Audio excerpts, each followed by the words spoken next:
ಸ್ನೇಹಿತರೆ, ಇವತ್ತು ನಮ್ಮ ಮನೇಲಿ ನಾನು ದೋಸೆ ಮಾಡ್ತಾಯಿದ್ದೀನಿ. ಅದು ಯಾವ ಥರ ದೋಸೆ ಅಂತ ನೀವೇ ನೋಡ್ತೀವಿ. ನೋಡಿ, ದೋಸೆಗೆ ಎಣ್ಣೆ ಏನು ಹಾಕಿರಲ್ಲ, ಜಸ್ಟ್ ಹಿಟ್ಟಷ್ಟು ನಾನು ಹಾಕಿದ್ದೀನಿ ಸ್ನೇಹಿತರೆ.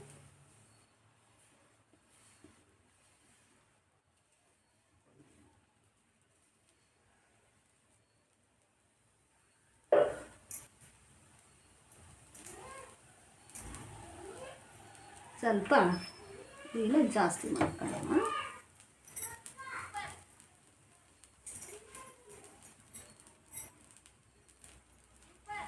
ನಾನು ಇದಕ್ಕೆ ಒಂದು ಸ್ವಲ್ಪ ಎಣ್ಣೆನ ಹಾಕ್ತಾಯಿದ್ದೀನಿ.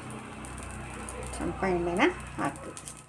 ನಿಮಗೆ ಎಣ್ಣೆ ಬೇಕಿದ್ರೆ ಎಣ್ಣೆ ಹಾಕ್ಕೋಬೋದು, ತುಪ್ಪ ಬೇಕಿದ್ರೆ ತುಪ್ಪ ಹಾಕ್ಕೋಬೋದು, ಇಲ್ಲ ಅಂತಂದರೆ ಬೆಣ್ಣೆ ಬೇಕಿದ್ದರೂ ಕೂಡ ನೀವು ಬೆಣ್ಣೆನ ಹಾಕ್ಬೋದು ಸ್ನೇಹಿತರೆ. ನಮ್ಮ ಮನೆಗೆ ಬೆಳಗ್ಗೆ ಇವತ್ತು ತಿಂಡಿ ದೋಸೆ ಮಾಡಿದ್ವಿ. ಹಾಗಾಗಿ ಇವತ್ತು ನಾನು ದೋಸೆ ರೆಸಿಪಿನ ತೋರಿಸ್ತಾ ಇದ್ದೀನಿ. ಇದು ಸ್ವಲ್ಪ ಚೆನ್ನಾಗಿ ಗೋಲ್ಡನ್ ಕಲರ್ ಬರಬೇಕು. ಆ ಥರ ನಾವು ದೋಸೆನ ಸರಿಯಾಗಿ ಬೇಯಿಸ್ಕೋಬೇಕು ಸ್ನೇಹಿತರೆ.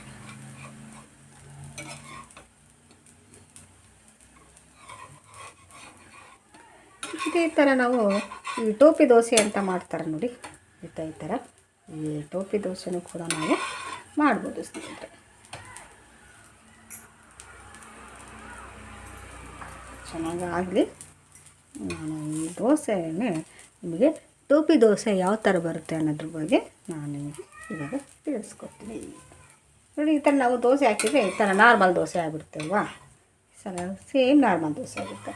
ಅದೇ ಥರ ನಾವು ಟೋಪಿ ದೋಸೆ ಮಾಡಬೇಕು ಅಂದರೆ ಸ್ವಲ್ಪ ಕಟ್ ಮಾಡ್ಕೋಬೇಕು.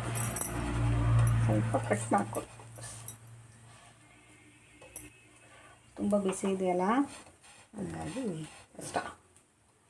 ಈ ಥರ ಕಟ್ ಮಾಡಿ ಸ್ವಲ್ಪ ಕಟ್ ಮಾಡಿ ಇಲ್ಲಿಂದ ರೌಂಡ್ ತಿರ್ಸ್ಕೊಂತ ಬರಬೇಕು ಸ್ನೇಹಿತರೆ. ನೋಡಿ, ಕೈ ಸುಡುತ್ತೆ, ಹುಷಾರು.